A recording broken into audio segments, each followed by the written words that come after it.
Hello, ici Kim. Aujourd'hui, j'avais hâte de vous retrouver pour faire un concept de vlog lecture que j'avais vu sur les chaînes de mes collègues sur BookTube et il s'agit de savoir combien de livres on lisait en 24 heures top chrono. Contrairement à un marathon que c'est du jour 1 au jour 2 dans l'espace de 24 heures, là c'est vraiment dès qu'on commence à lire, on part le chrono et dès qu'on arrête de lire, on stoppe le chrono pour savoir en 24 heures de lecture combien de livres on a réussi à lire. Puisque leurs vidéos sont sorties il y a un moment, je me souviens plus le nombre exact de livres qu'elles avaient réussi à lire. De toute façon, c'est pas la question. J'ai pas envie de me comparer et j'ai pas envie que vous compariez à moi. C'est vraiment juste pour savoir combien qu'on arrive à lire parce que je me souviens que leur conclusion, c'était qu'on lisait pas mal plus de livres que ce qu'on pensait au départ. Alors, j'ai très hâte de commencer. Le premier, ce serait Makina par Lula Carballo parce que je veux le lire pour le Gala du roman québécois. Donner mon avis parce que j'avais beaucoup de collègues sur le projet qui l'avaient lu, donc je voulais moi aussi essayer de voir qu'est-ce que j'en pensais pour voir si je le recommandais. Je vais vous faire le résumé et mon avis en même temps puisqu'en arrière, c'était pas très descriptif, mais ça va se passer dans l'univers des casinos. Sinon, pour le reste des livres qui vont être dans ce vlog-ci, je vais pas me faire de parle juste parce que j'ai peur que je la respecte pas. Fait qu'à la place, je vais laisser ça lousse, puis je vais voir un livre à la fois. Donc, si ça vous intéresse de savoir la réponse à la question de départ, restez jusqu'à la fin. Bon, je l'ai déjà fini, ça n'a pas pris de temps. Donc, c'est une histoire assez courte de 192 pages dans laquelle on va suivre une protagoniste qui s'est fait embaucher par un casino comme préposée aux machines à sous. Son but là-dedans, c'est d'essayer de comprendre l'obsession de sa grand-mère avec cet endroit qu'elle compare à un cirque. Au départ, elle pense qu'elle a comme une distance avec, mais elle va essayer de comprendre les rouages du casino. Puis, c'est là qu'elle va faire la rencontre d'une mystérieuse Madame B, donc une cliente régulière. Et finalement, malgré elle, elle va être envoûtée par cet inconnu qu'elle va apprendre de plus en plus à connaître et finalement, elle va devenir très hypnotisée par cette personne-là, ce qui va la mener à comprendre un peu cette obsession qu'on a avec les machines à sous. J'ai trouvé ça bon, j'ai trouvé ça intéressant de voir toutes les caractéristiques par rapport au casino, c'est quoi les stratégies derrière la construction du lieu, les instructions qu'on donne au personnel aussi. Il faut toujours que les clients soient contents, qu'il y ait des raisons de rester, qu'ils ne voient pas le temps passer, il n'y a aucune horloge. Toutes ces affaires-là qui sont attraits au marketing, donc tout ce qui est essayer de contrôler le comportement du consommateur, ça m'intéresse énormément. Et j'espérais retrouver des descriptions de ce genre-là dans le livre et je n'ai pas été déçue. Ça a été pas mal ça, la première moitié du livre.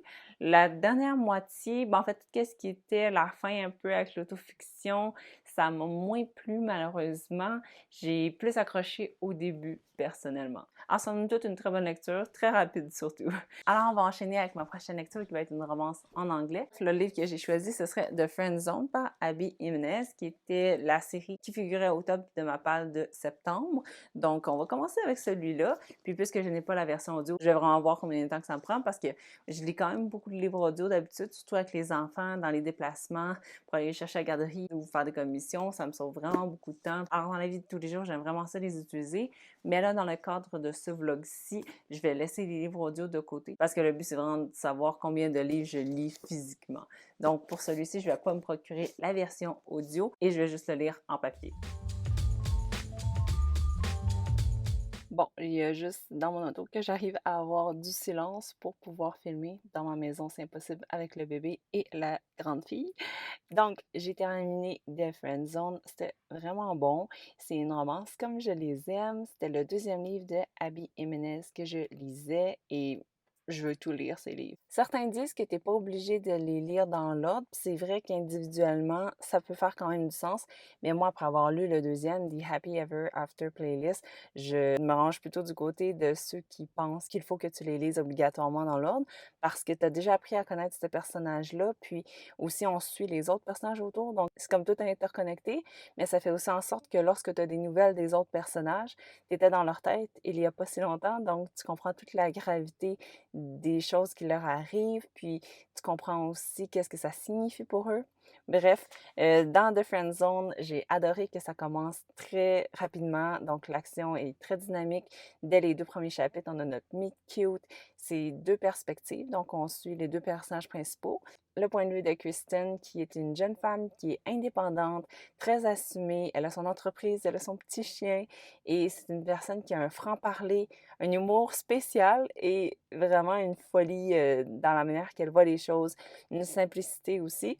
Et elle, malheureusement, elle a une condition médicale qui fait en sorte qu'elle ne peut pas avoir d'enfant et elle va faire la rencontre de Josh qui va rapidement tomber sous son charme.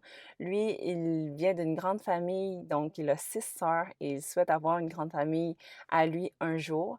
Et lorsqu'il va tomber amoureux de Kristen, c'est évidemment un désir qu'il va avoir avec elle, mais elle va le garder à distance parce qu'elle ne veut pas lui avouer qu'elle aussi elle a des sentiments pour lui, mais elle ne veut pas lui avouer son secret. Alors elle va le friendzone.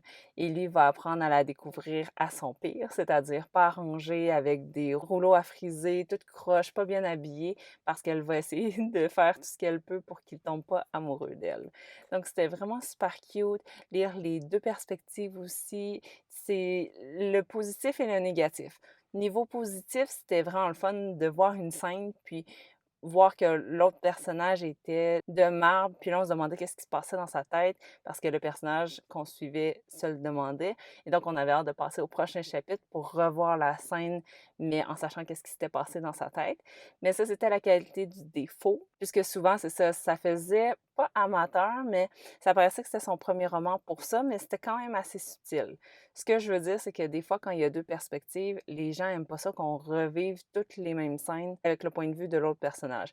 Ça, je le comprends, mais ça m'avait pas marqué pour le livre que j'avais lu, qui est son dernier, son 6e, Just for the Summer. Fait que moi, je pense qu'entre-temps, elle s'est beaucoup améliorée là-dessus. Bref, j'ai beaucoup aimé ma lecture, j'avais hâte de la reprendre, puis c'était vraiment, ben, en fait, c'est tellement bon que j'ai lu la suite tout de suite après et je l'ai encore plus aimé. C'était un roman de 361 pages que j'ai lu du 2 septembre au 11 septembre pour un total de 8h13 et ma note finale a été de 4,25. Alors, je viens de terminer Tout sur l'énéagramme, un livre qui m'avait été envoyé par les éditions de l'Homme. Et malheureusement, j'ai pas retiré tout ce que je m'attendais, mais il faut dire que j'ai lu presque de 10 livres sur le sujet. Donc, celui-là, puisqu'il était plus de base, je dirais, je pense que ça conviendrait plus à des gens qui débutent. Donc, premièrement, c'est quoi l'énéagramme? Si vous ne m'avez pas déjà entendu en parler sur cette chaîne, j'ai d'autres vidéos sur le sujet. Vite, vite, c'est comme un test de personnalité qui classe les gens en 9 profils, qui va nous en apprendre un peu plus sur les motivations derrière les actions qu'on fait. Donc, c'est pas qu'est-ce qu'on fait, c'est pourquoi on le fait. Et ça m'intéresse vraiment beaucoup. J'ai lu un autre livre ou deux cette année sur le sujet. Et bref, celui-ci se concentrait sur comment comprendre les autres. Dans la première partie, il y avait les origines de l'énéagramme. Dans la deuxième partie, c'est plus d'informations sur les profils. Donc, on va creuser sur les différences entre les 9 profils. Il y avait aussi tout ce qui était les centres de triade, les instincts, la gestion des émotions, etc. Donc, ça couvrait quand même plusieurs sujets, mais pas en profondeur. C'est ça que je trouvais. Donc, ça pourrait vraiment intéresser des débutants qui veulent un peu avoir un aperçu de toute l'étendue de ce sujet-là sans nécessairement avoir tous les détails. On va dire ça comme ça. Par exemple, dans le chapitre sur les instincts, on nous dit un peu la différence entre les trois et on va nous donner quelques exemples, mais pas de tous les types. C'est ça que je trouvais plate. J'ai pas vu le mien. Je trouvais ça pas assez détaillé à mon goût et c'est ça, ça couvrait pas tous les types. Ça prenait des types au hasard puis ça donnait des exemples que je trouvais pas assez détaillés à mes goûts. Alors c'est ça, si ça vous intéresse d'en apprendre plus sur comment interagir avec les autres, comment apprendre à vous connaître vous-même, je pense que ça pourrait vous plaire. Moi, puisque c'était ma 9e ou 10e lecture sur le sujet, c'est sûr que ça m'a un petit peu déçue, mais je lui donnerais quand même la note de 3. Alors, j'ai terminé Nos plus belles années et j'ai été très surprise parce que c'est l'histoire de Ambre et de Jade, qui sont deux amies depuis la tendre enfance, qui vont commencer l'université ensemble. Ambre est beaucoup plus tranquille, elle est concentrée sur les études, tandis que Jade veut en profiter pour faire le party et jouir de son indépendance en résidence, en appartement. Et donc, elles vont essayer de se voir malgré leurs objectifs différents pour cette première année d'unis. Et les deux filles ne se ressemblent pas tellement, ne serait-ce qu'un garçon pour qui elles ont tous les deux une attirance. Mais la seule affaire, c'est que ce garçon-là va se révéler un petit peu dangereux et va se mettre entre ces deux amis-là. Donc, j'en dis pas plus parce que j'ai été surprise justement par les sujets traités. Vous lirez le traumavertissement au début. Moi, je l'ai lu juste avant de commencer. J'ai beaucoup aimé ma lecture, j'ai aimé les sujets importants dont il était question, j'ai aimé la représentation qu'il y avait, les descriptions étaient bonnes aussi. Je me suis attachée quand même au personnage, donc somme toute, il y avait une petite affaire qui me manquait, je sais pas c'est quoi, mais j'ai quand même bien aimé ma lecture et je lui ai donné un 4. J'hésitais entre 3,75 4, mais ça penchait plus vers le 4. Donc c'est une très bonne lecture que je vous recommande. Sinon, la même journée, j'ai terminé Le Petit Prince, une lecture extrêmement rapide. J'ai noté dans le livre que j'ai depuis mon enfance les étés que je l'ai lu. Donc, été 2008, 2009, 2010. Je m'étais dit que j'avais envie de le lire à chaque été, mais finalement, ça fait 14 ans. Donc, j'ai pris des notes aussi sur l'ordre des personnages d'arrivée puisque je prépare une autre vidéo vlog de lecture. Alors, restez à l'affût et j'ai bien aimé me replonger dans cette lecture-là qui fait du bien, peu importe à quel âge qu'on le lit parce que c'est pour les enfants, mais ça en dit tellement sur les adultes. C'est l'histoire d'un petit prince qui va faire la rencontre d'un humain sur la Terre et il va lui parler de son expérience. Lui, il se promène de planète en planète pour pouvoir faire la rencontre d'amis. Et il va rencontrer plein de personnages qui sont des caricatures, mais on comprend qu'est-ce qu'il veut dire. Par exemple, le businessman qui est trop occupé par les chiffres, compter, compter, mais on se rend compte en tant que lecteur que c'est inutile, futile, mais c'est tellement dit avec beaucoup de sagesse, beaucoup de délicatesse, beaucoup de subtilité et ça se lit super bien à tous les âges. Il y a le buveur, c'est vraiment super court comme interaction. Le petit prince lui demande pourquoi tu bois et le buveur répond pour oublier. Le petit prince demande oublier quoi? Le buveur dit que j'ai honte. Le petit prince dit pourquoi tu as honte? Et le buveur répond parce que je bois. Fait que c'est des affaires comme ça qui est vu par les yeux d'un enfant. Donc c'est vraiment une super lecture. Et c'est ça, attendez le vlog lecture qui s'en vient. Alors, pour ma dernière lecture, j'ai lu le livre de Hugo Meunier, Les péchés ordinaires. Donc, on va retrouver les 7 péchés capitaux et il va y avoir comme un chapitre par péché, mais on va suivre toujours un groupe de personnages différents.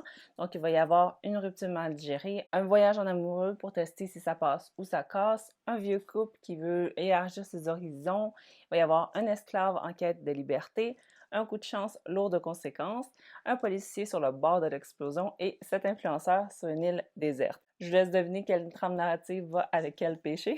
C'est un roman choral que j'ai beaucoup apprécié. Donc, c'est ça. Chaque chapitre, on va suivre un groupe de personnes différents, un contexte différent, et ça va mettre en lumière un des péchés capitaux. Puis j'ai bien aimé ça parce qu'il y avait quand même un fil conducteur. S'il n'y en avait pas eu, je pense que j'aurais été moins accrochée parce que là, ça faisait comme un lien. Puis puisqu'on ramenait un peu les personnages dans les autres trames, c'est comme s'il y avait une continuité de l'histoire. Donc, je trouvais ça super parce que sinon, j'aurais trouvé que le format aurait été trop court pour l'histoire. Puis ça aurait été comme OK, tu nous montres ce personnage-là, puis après on passe tout à l'autre, ça a été trop court. Mais là, puisqu'il y avait une continuité, ça rendait ça plus intéressant, captivant, et ça faisait du sens. Par exemple, à la fin de la deuxième nouvelle, ça a fini sur un punch, puis on ne sait pas trop qu'est-ce qui s'est passé, et les personnages qu'on apprend à connaître au début de la troisième nouvelle vont être en train d'écouter le bulletin de nouvelles qui va nous expliquer un peu la fin de l'autre. Donc, ça faisait beaucoup de sens, c'était bien ficelé, puis on n'était pas perdu. Au contraire, c'est vraiment le fun de faire des liens et retrouver les personnages qu'on a appris plus tôt à découvrir dans d'autres chapitres. Peut-être que ça fait pas de sens, mais ça en fait beaucoup dans le livre. Alors c'est ça, je dirais que j'ai beaucoup apprécié ma lecture, même si le ton était un petit peu plus bleak, plus tranchant, plus cru aussi que les narrations auxquelles je suis habituée. Mais j'ai bien aimé ça. C'est très québécois, très actuel. Il y avait beaucoup de commentaires aussi sur notre société, parfois d'un point de vue très critique. Ça me faisait penser un peu quand Geneviève Peterson, quand elle avait été à Tout le monde en parle, puis elle avait présenté son roman qui s'appelait La reine de rien, je pense que c'était la même maison d'édition en plus.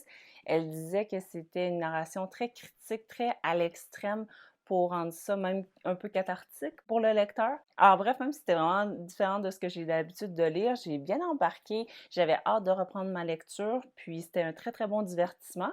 La dernière nouvelle avec les 7 influenceurs qui se trouvent sur une île déserte pour participer à une sorte de télé-réalité, ça me faisait penser un peu au contexte de Civilisé de Patrick Sénécal. Je pense que le chapitre que j'ai le moins apprécié, ce serait Gourmandise, même si c'était intéressant de se plonger dans la tête du personnage. Et celui que j'ai le plus apprécié, ce serait soit le deuxième, le voyage en amoureux, pour tester si ça passe ou ça casse, parce qu'il y avait les 2 points de vue des 2 personnages principaux.